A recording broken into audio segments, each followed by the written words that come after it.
ये कहानी एक ऐसे शहर की है जहां पर कभी सूरज नहीं निकलता। इस शहर में हमेशा अंधेरा रहता है। हर रात को 12 बजे इस शहर में रहने वाले हर एक इंसान की यादें पूरी तरह से खत्म हो जाती है। अगली सुबह जब वो उठता है तो उसे पिछला कुछ याद नहीं रहता। साथ ही शहर का पूरा स्ट्रक्चर भी बदल जाता है। Presenting dark city. कहानी की शुरुआत में हमें जॉन को दिखाया जाता है जो एक होटल के बाथटब में जाता है। उसे कुछ याद नहीं होता कि वो यहाँ पर कैसे आया या उसका नाम क्या है। दरअसल उसे एमनीजिया की बीमारी है जिसमें इंसान सब कुछ भूल जाता है। जॉन अपने कपड़े पहनने के बाद सूटकेस को चेक करता है जिसमें कार्ड होता है जिस पर शेल बीच लिखा है। और अब जॉन को अपने पास्ट के अपने अतीत के कुछ ग्लिम्स याद आते हैं और तभी वहां पर जो फोन होता है वो रिंग होता है। जॉन जब रिसीवर उठाता है तो दूसरी तरफ से एक डॉक्टर उसे बताता है कि एक फेल एक्सपेरिमेंट की वजह से तुम्हारी याददाश्त चली गई और अब कुछ लोग तुम्हें यहाँ पकड़ने के लिए आ रहे हैं जिन्हें स्ट्रेंजर्स कहा जाता है। जॉन जल्द से जल्द होटल से निकलना चाहता है और तभी उसे कमरे में एक डेड बॉडी दिखती है जिसे देखकर जॉन घबरा जाता है। उसे लगता है कि उसे उसी ने मारा है। और अब जब वो लॉबी में जाता है तो वहां पर जितना भी स्टाफ होता है वो सब का सब सूहरा होता है। जॉन को कुछ समझ नहीं आता कि यहाँ पर क्या हो रहा है। और तभी घड़ी में 12 बज जाते हैं और जैसे ही घड़ी में 12 बजते हैं सब के सब जाग जाते हैं। जॉन को कुछ समझ नहीं आता कि ये सब क्या हो रहा है। जॉन होटल से निकल जाता है और अब स्ट्रेंजर्स जो कि होटल में पहुंच चुके हैं वो वहां के स्टाफ से जॉन के बारे में पूछते हैं लेकिन उन्हें उसके बारे में कुछ पता नहीं होता। वहीं जॉन की वाइफ एमा को दिखाया जाता है जो स्टेज पर परफॉर्म कर रही होती है और जब उसकी परफॉर्मेंस खत्म हो जाती है उसकी दोस्त उसे एक डॉक्टर का विजिटिंग कार्ड देती और बताती है कि यही डॉक्टर तुम्हारे हस्बैंड जॉन का इलाज कर रहे थे, वो तुमसे मिलना चाहते हैं। और अब उस कार्ड को लेकर वो डॉक्टर से मिलने के लिए उनके घर पहुंच जाती है जहां डॉक्टर उसे बताते हैं कि जॉन की याददाश्त जा चुकी है। कुछ ऐसे लोग हैं जो जॉन को नुकसान पहुंचाना चाहते हैं, वो उसका पीछा कर रहे हैं, इसीलिए जॉन से जब भी तुम मिलो तो मुझे इन्फॉर्म करना। वहीं हमें होटल में दिखाया जाता है जहां पर जॉन को डेड बॉडी दिखी थी वहां पर अब पुलिस पहुंच चुकी है। पुलिस की बात उसे पता चलता है कि 1 महीने में ये छठा मर्डर है और अब क्योंकि जॉन यहाँ पर था इसीलिए पुलिस को लगता है कि जॉन ही कातिल है। वहीं एमा भी पुलिस स्टेशन पहुंच जाती है क्योंकि वो जॉन के गायब होने की रिपोर्ट लिखवाना चाहती है। लेकिन जब इंस्पेक्टर को पता चलता है कि वो जॉन की वाइफ है तो वो जॉन के बारे में उससे बहुत सारी बातें पूछते हैं लेकिन उसे जॉन के बारे में बहुत कुछ नहीं पता होता, इसीलिए पुलिस उसे छोड़ देती है। वहीं जॉन को दिखाया जाता है जो पूरे शहर में घूम रहा होता है। उसे अपने पास्ट के बारे में बहुत कम बातें याद हैं और अब वो घूमते घूमते शेल बीच के सामने पहुंच जाता है जिसका पोस्ट कार्ड उसने होटल में देखा था। जॉन उसके ऊपर चला जाता है। वहां पर स्ट्रेंजर्स आ जाते हैं जिनके पास टेलीकाइनेसिस की पावर भी है जिससे वो किसी के भी दिमाग को कंट्रोल कर सकते हैं। और जब वो अपनी टेलीकाइनेसिस की पावर को जॉन के ऊपर यूज करते हैं तो उसका जॉन पर कोई असर नहीं होता। और अब जॉन भी अपनी आंखों से अपने दिमाग से टेलीकाइनेसिस पावर को इस्तेमाल करता है जिससे वो स्ट्रेंजर जो उसके ऊपर टेलीकाइनेसिस कर रहा था वो मारा जाता है। ये देखकर बाकी के स्ट्रेंजर्स और खुद जॉन भी हैरान हो जाते हैं क्योंकि जॉन को नहीं पता था कि उसके अंदर भी कोई पावर है। स्ट्रेंजर्स वहां से निकल जाते हैं जिसके बाद वो अपने बेस में जाते हैं जहां पर जितने भी स्ट्रेंजर्स होते हैं वो सब के सब परेशान होते हैं कि जॉन के पास टेलीकाइनेसिस की पावर कैसे आई।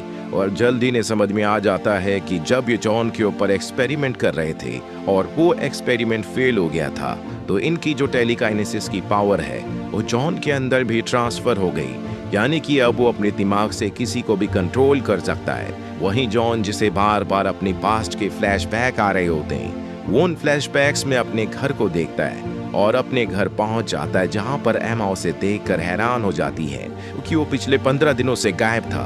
वो जॉन से पूछती है कि तुम 15 दिनों से कहाँ थे। जॉन कहता है कि मुझे कुछ याद नहीं है, जो मेरे वॉलेट के अंदर तुम्हारी फोटो और घर का एड्रेस मिला था। तुम्हारी फोटो देखने के बाद मैंने एज्यूम किया कि तुम मेरी वाइफ हो, इसीलिए मैं तुमसे मिलने के लिए आया हूँ। और अब एमा उसे बताती है कि तुम्हारे ऊपर 6 लोगों के मर्डर का इल्जाम है, पुलिस तुम्हें ढूंढ रही है। अब जब ये दोनों के दोनों बातें कर रहे होते हैं तभी वहां पर इंस्पेक्टर आ जाता है जो जॉन को पकड़ने के लिए आया है लेकिन जॉन यहाँ से भागने में कामयाब हो जाता है। वहीं हमें स्ट्रेंजर्स की एक मीटिंग को दिखाया जाता है जिस मीटिंग में डॉक्टर भी होते हैं। दरअसल स्ट्रेंजर्स इंसान नहीं बल्कि एलियंस हैं। इन बीच में सिर्फ एक ही इंसान है और वो है डॉक्टर। और अब स्ट्रेंजर्स का जो लीडर है वो भी यहाँ पर आता है। घड़ी में 12 बज जाते हैं, जिसके बाद वो अपनी मशीन को ट्यून करता है और जैसे वो मशीन को ट्यून करता है शहर का हर एक इंसान 5 मिनट के लिए सो जाता है। पर इसका जॉन के ऊपर कोई असर नहीं होता। अब भी वो जाग रहा है। वो सोए हुए लोगों को जगाने की कोशिश करता है लेकिन कोई नहीं जागता। और अब पूरे शहर का जो आर्किटेक्चर होता है वो अपने आप ही बदलना शुरू हो जाता है। पुरानी बिल्डिंग्स गायब होने लगती है और नई बिल्डिंग्स इमर्ज हो रही होती है। स्ट्रेंजर से सब कुछ अपनी मशीन से, अपने दिमाग की पावर से कर रहे होते हैं। साथ ही इनके साथ जो डॉक्टर होता है उसकी मदद से इंसानों के दिमाग की जो मेमोरीज होती है उन्हें बदल रहे होते हैं ताकि उनकी लोकेशन को भी बदला जा सके। और अगली सुबह जब उन्हें होश आएगा तो वो एक नई आइडेंटिटी के साथ जिएंगे। यहाँ पर स्ट्रेंजर्स अपने लीडर से कहते हैं कि जब वो ट्यूनिंग कर रहे थे, यानी कि अपने दिमाग की पावर को इस्तेमाल कर रहे थे, तो उन्हें कुछ प्रॉब्लम हो रही थी। लीडर समझ जाता है कि ये सब कुछ जॉन की वजह से हो रहा है, हमें जल्द से जल्द उसे पकड़ना होगा। डॉक्टर कहता है कि मेरे पास जॉन की मेमोरी है, अगर हम उसकी मेमोरी को किसी स्ट्रेंजर के अंदर इंजेक्ट कर दे तो हमें पता चल जाएगा कि जॉन इस वक्त कहाँ पर है। दरअसल इनके पास ऐसी टेक्नोलॉजी होती है जिससे किसी भी इंसान की मेमोरी को निकाल कर दूसरे इंसान या स्ट्रेंजर के दिमाग के अंदर डाल सकते हैं, जिससे उसका दिमाग पूरी तरह से स्विच हो जाएगा। और अभी जॉन की मेमोरी को एक स्ट्रेंजर के दिमाग के अंदर डालते हैं, जिससे स्ट्रेंजर को पता चल जाता है कि इस वक्त जॉन कहाँ पर है। वही जॉन को दिखाया जाता है जो किसी भी तरह से शेल बीच तक पहुंचना चाहता है। वो शेल बीच की तलाश करते हुए एक सबवे तक पहुंच जाता है जहां पर वो लोगों से शेल बीच के बारे में पूछता है। लेकिन हैरानी की बात ये होती है कि सबको शेल बीच के बारे में पता तो है, लेकिन वहां जाने का रास्ता किसी को नहीं पता। जॉन इसके बाद एक बार फिर से उस पोस्ट कार्ड को देखता है जो उसे होटल में मिला था। उस पर लिखा होता है के हैरिस एंड को फिशरीज। और अब वो के हैरिस के घर पहुंच जाता है। वहां जाकर उसे पता चलता है कि हैरिस उसके अंकल हैं। वो अपने अंकल से अपने पास्ट के बारे में पूछता है, लेकिन हैरानी की बात ये होती है कि उसके अंकल के पास उसकी सिर्फ बचपन की यादें हैं, उसकी जवानी की यादें उनके पास नहीं हैं। वो बताते हैं कि तुम्हारा पूरा बचपन शेल बीच के पास ही बीता है, मैंने ही तुम्हारी परवरिश की है, क्योंकि आग लगने की वजह से तुम्हारे माता पिता की मृत्यु हो गई थी। और अब जॉन कहता है कि मैं शेल बीच जाना चाहता हूँ, आप मुझे वहां जाने का रास्ता बता दें। पर उसके अंकल को भी वहां जाने का रास्ता नहीं पता। अब जॉन को पकड़ने के लिए यहाँ पर स्ट्रेंजर्स आ जाते हैं। वो यहाँ से भागने की कोशिश करता है लेकिन स्ट्रेंजर्स उसे चारों तरफ से घेर लेते हैं। तभी यहाँ पर इंस्पेक्टर उसकी वाइफ एमा के साथ आ जाता है, जो जॉन को लेकर अपने साथ यहाँ से निकल जाते हैं। इसके बाद इंस्पेक्टर उससे 6 मर्डर्स के बारे में पूछता है। जॉन कहता है कि मैंने वो मर्डर नहीं किए, ना ही मुझे कुछ याद है, मुझे यहाँ इस शहर में कुछ भी समझ नहीं आता। शेल बीच जाने का रास्ता किसी को नहीं पता, जबकि शेल बीच के बारे में हर कोई सब कुछ जानता है। साथ ही शहर में कभी दिन नहीं होता, यहाँ पर हमेशा अंधेरा रहता है। वो अपनी टेलीकाइनेसिस की पावर इंस्पेक्टर को दिखाता है। ये सब बातें सुनकर और उसकी पावर्स देखकर इंस्पेक्टर हैरान हो जाता है। साथ ही उसके पास जॉन के किसी भी सवाल का कोई जवाब नहीं होता। कुछ देर के बाद दिखाया जाता है कि स्ट्रेंजर्स अपनी पावर से हर किसी को सुलाकर पुलिस स्टेशन में जॉन को ढूंढने के लिए आते हैं, लेकिन जॉन और इंस्पेक्टर पहले से वहां से निकल चुके होते हैं। वो दोनों के दोनों डॉक्टर के पास जाते हैं और उसे पकड़कर अपने साथ गाड़ी से वो शेल बीच की तरफ निकल पड़ते हैं। एक जगह पहुंचने के बाद जहां पर एक ब्रिज होना चाहिए था, वो ब्रिज इस वक्त वहां पर नहीं होता, क्योंकि हर रात को 12 बजे के बाद स्ट्रेंजर्स पूरे शहर के आर्किटेक्चर को बदल देते हैं। अब ब्रिज ना होने की वजह से वहां से तीनों की तीनों बोट से आगे निकलते हैं, जिसके बाद डॉक्टर इन्हें पूरा सच बताता और कहता है कि स्ट्रेंजर्स जो तुम दोनों को ढूंढ रहे हैं वो इंसान नहीं है, वो दूसरे प्लेनेट से आए हुए एलियंस हैं। उनकी स्पीसीज जब खत्म हो रही थी तो वो हमारे प्लेनेट पर आए, जहां उन्होंने इंसानों को देखा। इंसानों के अंदर आत्मा होती है, लेकिन स्ट्रेंजर्स के अंदर आत्मा नहीं होती, और वो इंसानों की आत्मा के जरिए अपनी स्पीसीज को खुद को बचाना चाहते हैं। इसीलिए उन्होंने इंसानों के ऊपर एक्सपेरिमेंट करना शुरू कर दिए। वो इंसानों की यादों पर काम करना चाहते हैं, इसीलिए उन्होंने बहुत सारे इंसानों का अपहरण किया, जिसके बाद अपने स्पेसशिप में वो उन सब को लाए, जहां पर उन्होंने पूरा एक शहर बनाया।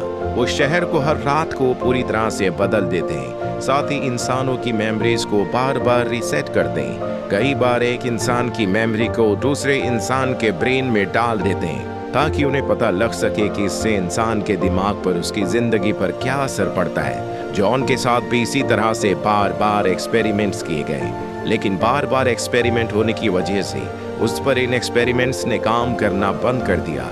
साथ ही स्ट्रेंजर्स के अंदर जो पावर थी वो भी उसके अंदर आ गई, जिस वजह से उसे इस दुनिया की सच्चाई के बारे में पता चलने लगा। स्ट्रेंजर्स ने मेरी कभी भी मेमोरी को नहीं बदला, क्योंकि उन्हें मेरी जरूरत है। यहाँ पर मैं इकलौता डॉक्टर हूँ जो मेमोरीज को ट्रांसप्लांट कर सकता है। जॉन पूछता है कि यहाँ हमेशा अंधेरा क्यों रहता है, यहाँ कभी सूरज क्यों नहीं निकलता। डॉक्टर बताता है क्योंकि वो सूरज की रोशनी को बर्दाश्त नहीं कर सकते, इसीलिए उन्होंने इस शहर को ऐसी जगह पर बनाया है जहाँ पर सूरज की रोशनी नहीं आती। और अब ये धीरे धीरे आगे बढ़ते बढ़ते शेल बीच तक पहुंच जाते हैं। लेकिन हैरानी की बात ये होती है कि वहां पर कोई बीच नहीं होता। एक दीवार पर शेल बीच का पोस्टर लगा होता है, जिस दीवार को ये तोड़ना शुरू कर देते हैं। और जब दीवार टूट जाती है तो इनकी आंखें फटी की फटी रह जाती है, क्योंकि इनके सामने स्पेस होता है। ये समझ जाते हैं कि ये जो पूरा शहर है वो अर्थ पर नहीं बल्कि एलियंस के यानी कि स्ट्रेंजर्स के स्पेसशिप पर है। इसका मतलब ये है कि ये यहाँ से कभी निकल नहीं सकते। और तभी यहाँ पर स्ट्रेंजर्स आ जाते हैं जिनके पास एमा होती है। वो जॉन से कहते हैं कि तुम अपने आप को हमारे हवाले कर दो, वरना हम तुम्हारी वाइफ एमा को मार देंगे। इंस्पेक्टर ये सुनकर उन पर गोलियां चलाना शुरू कर देता है। वो भी उनके ऊपर हमला करते हैं, जिससे इंस्पेक्टर स्पेसशिप से बाहर चला जाता है और उसकी मृत्यु हो जाती है। वहीं हमें जॉन को दिखाया जाता है जिसे एक चेयर के साथ बांधा हुआ है। उसके सामने सभी स्ट्रेंजर्स होते हैं जो उसे मारना चाहते हैं, क्योंकि उसकी वजह से उनकी पावर्स कम हो रही है। पर इनका जो लीडर होता है वो कहता है कि मेरे पास एक और प्लान है, जिसके बाद वो डॉक्टर को एक इंजेक्शन देता और कहता है कि इसे जॉन को लगा दो। दरअसल इस इंजेक्शन के लगने के बाद उसकी आत्मा सभी स्ट्रेंजर्स के अंदर चली जाएगी, लेकिन डॉक्टर बड़ी चालाकी से उस इंजेक्शन को बदल देते हैं और जॉन को दूसरा इंजेक्शन लगा देते हैं, जिससे उसकी सारी याददाश्त वापस आ जाती है और उसके अंदर जो टेलीकाइनेसिस की पावर्स थी वो भी दुगनी हो जाती है। और अब जॉन उस पावर से सबके सब स्ट्रेंजर्स के ऊपर हमला करता है, जिससे कई सारे स्ट्रेंजर्स मारे जाते हैं। लेकिन इनके लीडर के अंदर अब भी बहुत पावर है, उसके और जॉन के अंदर इक्वल पावर होती है। ये एक दूसरे का सामना करते हैं। लीडर के पास एक चाकू होता है जिसे वो जॉन की तरफ फेंकता है, लेकिन अब जॉन अपनी पावर से उस चाकू को कंट्रोल करके लीडर के ऊपर वार करता है, जिससे लीडर मारा जाता है। अब वो डॉक्टर से अपनी वाइफ एमा के बारे में पूछता है। डॉक्टर बताता है कि उसकी मेमोरी को रीसेट कर दिया गया है। इसका मतलब ये है कि उसे अपने पास्ट की अब कोई बात याद नहीं है। उसे याद नहीं है कि तुम उसके हस्बैंड हो। ये सुनकर जॉन को बहुत दुख होता है और अब अपनी पावर से वो इस पूरी जगह को वैसे ही बना देता है जैसा असलियत में होना चाहिए था। साथ ही वो यहाँ पर एक ओशन को भी क्रिएट कर देता है। साथ ही वो स्पेसशिप को ऐसी पोजीशन में ले जाता है जहाँ पर सूरज की रोशनी इस पर पड़ सकती है, यानी कि जिस तरह से अर्थ पर दिन और रात होती है उसी तरह से अब यहाँ पर भी होगी। कुछ दिनों के बाद वो एमा के पास जाता है, जो उसे अब नहीं जानती, क्योंकि उसकी सारी की सारी मेमोरीज खत्म हो चुकी है। वो एमा से कहता है कि मैं शेल बीच जाना चाहता हूँ। एमा कहती है कि मुझे भी शेल बीच जाना है, और ये दोनों के दोनों शेल बीच के लिए निकल पड़ते हैं। शेल बीच वो जगह है जहाँ पर जॉन ने अपना पूरा बचपन बिताया था। एमा और जॉन की शेल बीच पर बहुत सारी यादें हैं, लेकिन अब एमा के साथ उसे एक नए रिश्ते को बनाना होगा।